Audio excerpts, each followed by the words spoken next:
नमस्कार, मैं हूं प्रदीप शर्मा और आप देख रहे हैं इन 24 न्यूज की खास पेशकश कर्ज का जाल। जी हां, इन दिनों बात करें तो देश में कर्ज का एक ऐसा जाल के रूप में बुन गया है जिसमें उलझकर हंसते खेलते परिवार तबाह हो रहे हैं। मुंबई समेत कई शहरों में पिछले दिनों कर्ज के जाल में फंसे कारोबारी के जान देने की घटनाएं सामने आई हैं। वहीं बीते दिनों यूपी के सहारनपुर के सर्राफा कारोबारी सौरभ बब्बर और उनकी पत्नी मोना बब्बर ने गंगा नदी में कूदकर जान दे दी थी। कूदने से पहले दोनों ने सेल्फी ली और उसे अपने दोस्तों को भेजा। साथ में एक नोट भी था जिसमें लिखा था कि कर्ज में डूबे हुए हैं, ब्याज दे दे कर परेशान हो गए हैं और अब हमसे और ब्याज नहीं दिया जाता, इसीलिए मौत को गले लगाने जा रहे हैं। दरअसल सौरभ शादी के बाद घर वालों से अलग रहता था और सौरभ की 12 साल से सहारनपुर के किशनपुरा में ज्वेलरी शॉप थी। जांच में पता चला कि वो ज्वेलरी के साथ गोल्ड कमेटी भी चलाता था। सौरभ की कमेटी के 7 ग्रुप चल रहे थे और हर ग्रुप में करीब 200 मेंबर्स थे, यानी करीब 1400 मेंबर सौरभ के पास कमेटी में थे। हर शख्स यानी कमेटी मेंबर उसके पास महीने के 2000 रुपए जमा करता था। इस हिसाब से उसके पास हर महीने 28 लाख रुपए आते थे। ये कमेटी 20 महीने की थी, यानी हर एक शख्स 20 महीने तक उसे 40,000 रुपए देता था। ये रुपए सौरभ ने एक बड़े ज्वेलर्स को दिए थे ताकि वो पैसों के बदले सोने के कई जेवरात उसे बना कर दे और लकी ड्रॉ पर उन जेवरातों को अपने अपने विजेता मेंबर्स को दे दे। क्योंकि इस गोल्ड कमेटी का यही नियम था, मेंबर्स को कैश के बदले गोल्ड, सिल्वर या ज्वेलरी मिलती थी। 10 अगस्त को लकी ड्रॉ होना था, लेकिन उससे पहले सौरभ ने जान दे दी। कहा जा रहा है कि जिस बड़े ज्वेलर्स को सौरभ ने पैसे दिए थे उसका बेटा वो रकम लेकर दुबई भाग गया, जिसके चलते सौरभ को कैश के बदले ज्वेलरी नहीं मिली। जब उसे कोई सामान नहीं मिला तो वह अपनी कमेटी मेंबर्स को जवाब नहीं दे पा रहा था। वहीं मेंबर्स उस पर दबाव डाल रहे थे। कहा यह भी जा रहा है कि सौरभ के इस रकम का एक बड़ा हिस्सा शेयर मार्केट में भी इन्वेस्ट किया गया था, लेकिन उसे शेयर मार्केट में भी बड़ा नुकसान हुआ और वो कर्जदार हो गया। आखिर में कर्जदारों और रकम डूबने से परेशान होकर उसने मौत को गले लगा लिया। फिलहाल सौरभ के इस कदम से कमेटी मेंबर्स मुश्किल में फंस गए, क्योंकि उन्होंने अपनी गाढ़ी कमाई सौरभ के पास जमा की थी।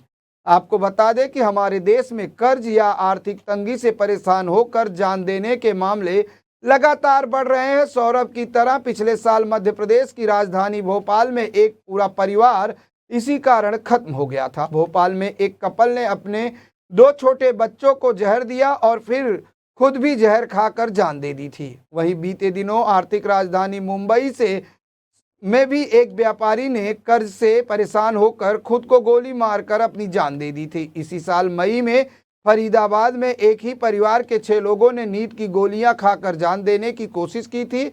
परिवार कर्ज में डूबा था। गनीमत रही कि 5 लोगों को बचा लिया गया, लेकिन 73 साल के बुजुर्ग की मौत हो गई थी। ये तो कुछ ही मामले हैं। इंटरनेट पर ढूंढें तो ऐसे ढेरों मामले मिल जाएंगे जिसमें आर्थिक तंगी और कर्ज से पूरा का पूरा परिवार ही खत्म कर दिया है। केंद्र सरकार की agency national crime record bureau यानी एनसीआरबी के आंकड़े बताते हैं कि भारत में कर्ज कितना जानलेवा बनता जा रहा है। 2022 तक के आंकड़े मौजूद हैं, जिससे पता चला है कि भारत में होने वाली 100 में से हर चौथी मौत कर्ज या आर्थिक तंगी के कारण होती है। 2022 में देश भर में 1,70,000 से ज्यादा लोगों ने अपनी जान दी थी, जिनमें 7,000 से ज्यादा लोग ऐसे थे जिन्होंने कर्ज से परेशान होकर मौत को गले लगाया था। इस हिसाब से हर दिन औसतन 19 लोगों ने कर्ज से परेशान होकर जान दी है। आंकड़े बताते हैं कि 2018 से 2022 के बीच 5 साल में कर्ज से परेशान होकर 29,486 लोगों ने मौत को गले लगा लिया है। वहीं हमारे साथ चर्चा के लिए कुछ खास मेहमान जुड़े हैं जिनसे हम बात करेंगे, और पहले उनका परिचय करा दें कि हमारे साथ जुड़े हैं अजय दुबे जी, जो एक समाज सेवी हैं, साथ ही बिजनेसमैन भी हैं। अजय जी, सबसे पहले तो इन 24 न्यूज में स्वागत है आपका। अजय जी, आपको आवाज मिल रही मेरी? जी जी बिल्कुल आ रही है। अजय जी, जिस तरह से आंकड़े आए हैं, कर्ज से डूबने के बाद लोगों ने गले लगाए हैं 29,000 लोग। जिस तरह से 2018 से 2022 का जो आंकड़ा आया है एनसीआरबी का, वो काफी चौंकाने वाला है। एक तरफ तो हम विकसित भारत की बात करते हैं, जीडीपी बढ़ने की बात करते हैं, बजट में जो है बढ़ावा देने की बात की जाती है, लेकिन जिस तरह से लोग कर्ज से अपनी जान गंवा रहे हैं, कर्ज के कारण ब्याज नहीं देने पर या बकायादारों से, और जिस तरह से उनसे उधारी की रकम के लिए जो है लोग घर जा रहे हैं, जिससे परेशान होकर लगातार लोग अपनी जान देना ही वाजिब समझ रहे हैं। क्या कहेंगे ऐसे लोगों को लेकर? देखिए सर, होगा कि जिस तरीके से आज जो आंकड़ा आपने बताया जी कि कर्जा लेके लोग भर नहीं पा रहे और प्रेशर में आके सुसाइड करने की नौबत आ रही है, तो आज की तारीख में हमारे जितने भी मेट्रो सिटी है, ये सारे कांड जो है वहीं पे हो रहे हैं, क्योंकि हमारे मेट्रो सिटी में आज एक दिखावे की जिंदगी हो गई है। लोगों की इच्छाएं इतनी ज़्यादा हो गई है, उस इच्छा की पूर्ति के लिए दुनिया भर के क्रेडिट कार्ड, दुनिया भर के पर्सनल लोन उठा रहे हैं लोग, और खाली बस दुनिया को दिखाने के लिए जी कि भाई मेरे पास बंगला है, गाड़ी है, ये है, वो है करके आज ये दिखावे की जिंदगी जीने की चक्कर में जो परिवार आ रहा है, उसकी ये नौबत होनी बहुत ही मतलब स्वाभाविक है। क्योंकि आज अगर हम अपने चादर से पैर ज़्यादा फैलाएंगे तो ये सारी समस्याएं हमारे सामने आने वाली हैं। और ये मेट्रो सिटी में जिस तरीके से हमारा बिजनेस हो, व्यापार हो, जो भी इंडस्ट्री के लोग हों, आप किसी को भी उठा के देख लीजिए, आज इतनी शो शाइन वाली लाइफ हो गई है लोगों की। अगर 10 रुपया कमा रहे हैं तो 20 रुपया खर्च है, जी कैसे सरवाइव होगा? बाद में यही सब नौबत आएगी, लोग प्रेशर में आएंगे और वो एक समय के लिए कोई भी चीज़, आज की तारीख में 1 मिनट में आपका लोन सैंक्शन होता है। चाहे आप गाड़ी का लीजिए, चाहे आप बाइक का लीजिए, टीवी का लीजिए, फ्रिज का लीजिए या घर का लीजिए।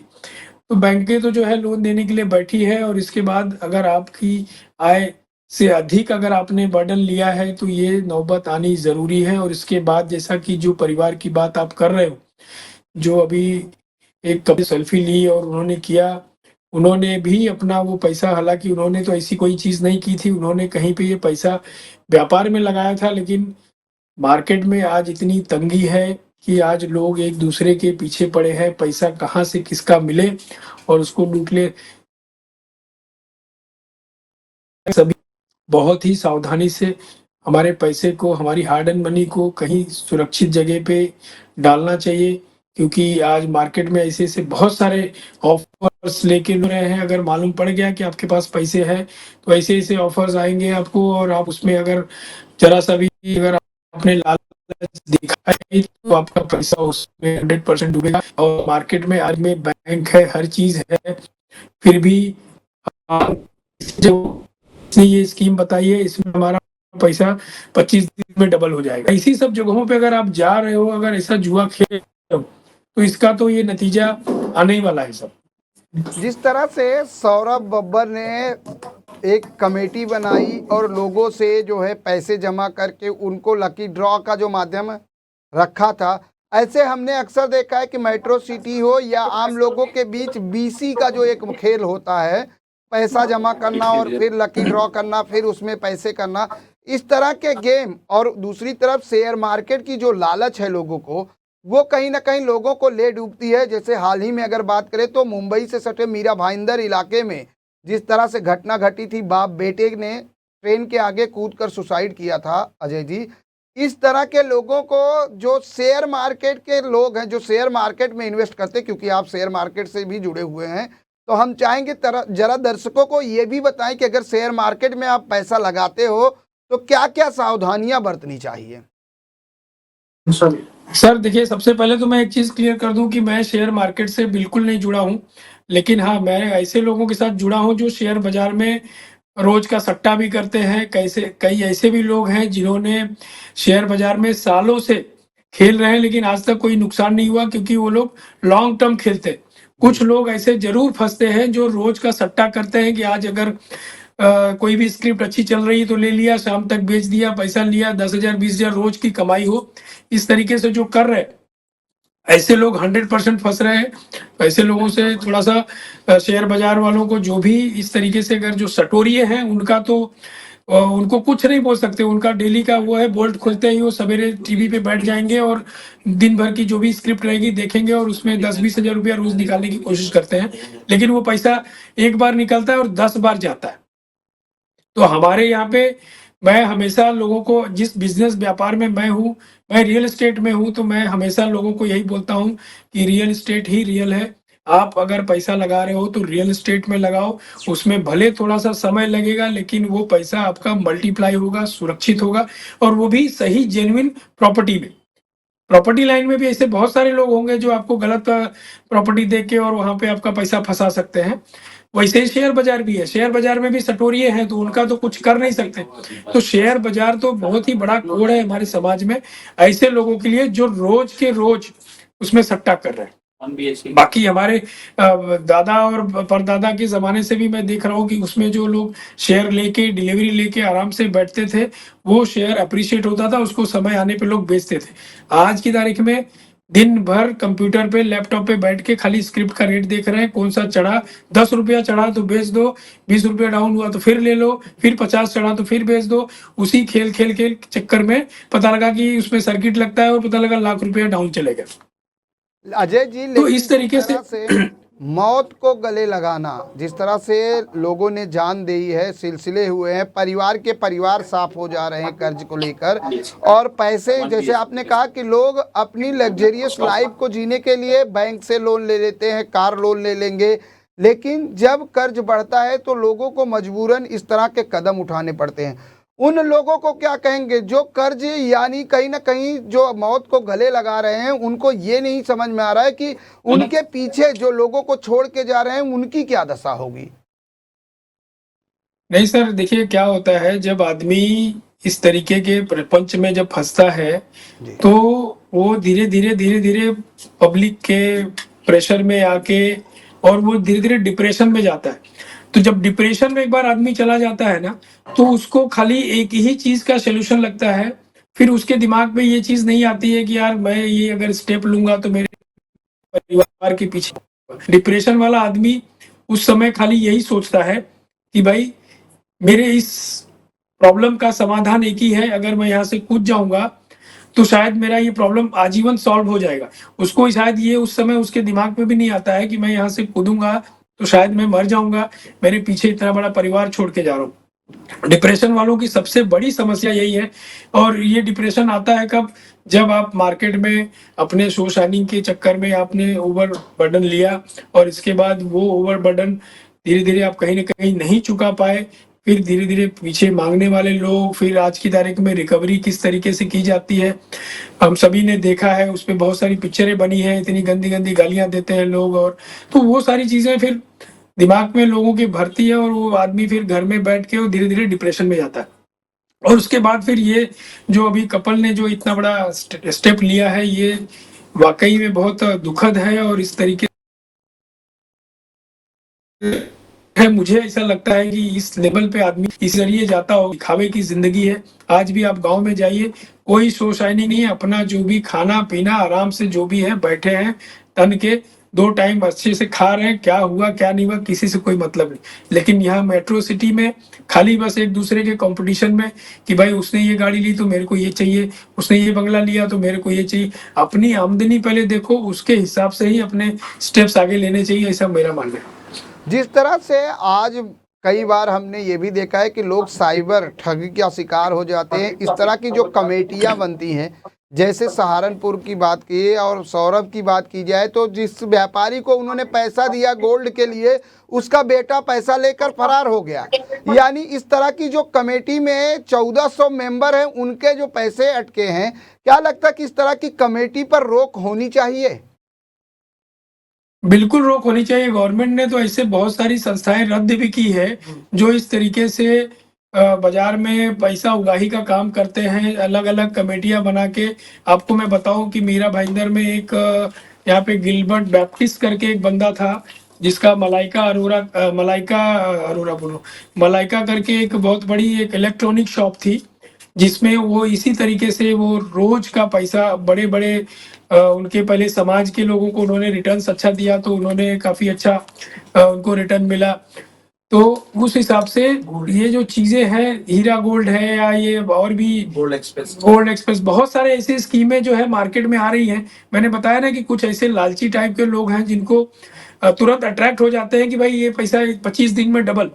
सहारा इंडिया जैसे लोगों ने किसी को कुछ नहीं हाँ, तो आज इतना बड़ा, अब जैसे एक का इसमें नाम आता है, एक जमाने में वो भी यही कलेक्शन का काम करते थे और आज बिल्कुल उसमें भी अजय जी, बहुत सारे चलते ऐसे लोग। चलते अजय जी, चलते चलते उन लोगों को क्या कहेंगे जो कर्ज के तले दब कर कहीं ना कहीं अपनी जीवन लीला समाप्त कर रहे हैं, उनको किस तरह का संदेश देंगे? देखिए सर, मैं आपको एक ही बोलूंगा, हमारे सभी दर्शकों को और खास करके इस ऐसी परिस्थिति में जो भी फंसे, उनको सबसे पहले बहुत ही हिम्मत से परिवार के साथ एक बैलेंस बना के सारी परिस्थितियों को उनके साथ डिस्कस करके, कई परिस्थिति ऐसी भी होती है कि लोग अंदर ही अंदर अकेले ही झेलते हैं, परिवार से भी डिस्कस नहीं करते। उनको ये चिंता होती है, अरे यार उसको मालूम पड़ेगा, उसको मालूम पड़ेगा तो क्या हो जाएगा, क्या लोग बोलेंगे। ऐसे में लोग इस तरीके की, तो अपनी ये सारी समस्याओं को अपने दोस्तों में, परिवार में बाकायदा सबको सबको शेयर करें, ताकि दोस्तों का एक फीडबैक मिलता है, उसपे एक मॉरल सपोर्ट मिलता है, तो शायद इस तरीके का कोई डिसीजन न ले पाए। और ओवरऑल मैं इतना ही बोलूंगा कि जितनी चादर है उतनी चादर उतना ही पैर फैलाए, अपने आय से ज्यादा अपना कोई भी बर्डन न ले। बहुत सारे ऐसे भी लोग बोलते हैं कि भाई चादर बड़ी कर लेनी चाहिए, बिल्कुल करनी चाहिए, लेकिन उस हिसाब से अगर हमारी कैपेसिटी है तो, नहीं तो इस तरीके के ओवरबर्डन या शो शाइनिंग में अगर जाएंगे तो ये समाज है, आज आप नई गाड़ी लेके आओगे, नया घर लेके आओगे, लोग उसको अप्रिशिएट करेंगे, अरे क्या है क्या है, लेकिन फाइनली आगे उसका बर्डन जो है वो आपको ही झेलना है। तो जितनी चादर हो उतना ही पैर फैलाएं, और इस तरीके का डिसीजन लेके कोई भी गलत डिसीजन है ये बुजदिली बोलते हैं, ये नहीं करना चाहिए। अपने परिवार के साथ इसको झेलने की और इसको, इससे कैसे निजात मिले उसके लिए लड़ाई लड़नी चाहिए। बहुत बहुत धन्यवाद अजय जी जुड़ने के लिए इस चर्चा में। लेकिन जिस तरीके से बात करें कि भारतीय परिवारों पर कर्ज लगातार बढ़ता जा रहा है, नतीजा ये हो रहा है कि इससे बचत नहीं हो पा रही है। सरकारी आंकड़ों के मुताबिक भारतीय परिवारों की बचत लगातार कम हो रही है क्योंकि लोगों पर कर्ज का बोझ बढ़ रहा है। 2020-21 में घरेलू बचत 23.29 लाख करोड़ रुपए पहुंच गई थी, जो अब तक का रिकॉर्ड है, लेकिन उसके बाद से इसमें लगातार गिरावट आ रही है। 2021-22 में ये आंकड़ा गिरकर 17.12 लाख करोड़ और 2022 और 23 में और गिरकर 14.16 लाख करोड़ हो गया था। आरबीआई के आंकड़े बताते हैं कि भारत में नेट हाउस होल्ड सेविंग यानी शुद्ध घरेलू बचत 47 साल के निचले स्तर पर है। वहीं 2022-23 में ये जीडीपी का 5.3% हो गई है, जो कि 2021-22 में 7.3% थी। सिर्फ बचत इसलिए कम हो रही है क्योंकि लोगों पर कर्ज का बोझ बढ़ रहा है और उनकी कमाई का एक हिस्सा कर्ज चुकाने में चला जाता है। यही नेशनल सैंपल सर्वे ऑफिस के आंकड़े बताते हैं कि 2012 में शहरी इलाकों में 22.4% परिवारों पर कर्ज था। वहीं 2018 में भी ये आंकड़े 22.4% ही रहा, लेकिन इस दौरान कर्जदार ग्रामीण परिवारों का आंकड़ा 31% से बढ़कर 35% हो गया। आंकड़े बताते हैं कि जून 2018 तक ग्रामीण परिवारों पर औसतन 59,448 रुपए का कर्ज था, जबकि शहरी परिवारों पर यह कर्ज लगभग दोगुना था। शहरी परिवारों पर लगभग 1,20,336 रुपए का कर्ज था। ये आंकड़ा लगभग 6 साल पुराना है और जाहिर है कि इसमें बढ़ोतरी होगी। हालांकि आरबीआई गवर्नर शक्तिकांत दास ने भी कहा था कि लोग लोन लेकर शेयर मार्केट और म्यूचुअल फंड में इन्वेस्ट कर रहे हैं। उन्होंने चिंता जताई थी कि एक ओर बैंकों की क्रेडिट ग्रोथ बढ़ रही है तो दूसरी ओर डिपॉजिट में कमी आ रही है। इससे बैंकों के डूबने का खतरा भी है। कुल मिलाकर इन्वेस्टमेंट समेत कई तरह की जरूरतों के चलते लोग को कर्ज के बोझ तले दब रहे हैं और न चुका पाने पर अपनी जान दे रहे हैं। फिलहाल इस पेशकश में इतना ही। बाकी की ताज़ा तरीन खबरों के लिए बने रहें इन 24 न्यूज़ के साथ। मुझे यानी प्रदीप शर्मा को दीजिए इजाजत। नमस्कार।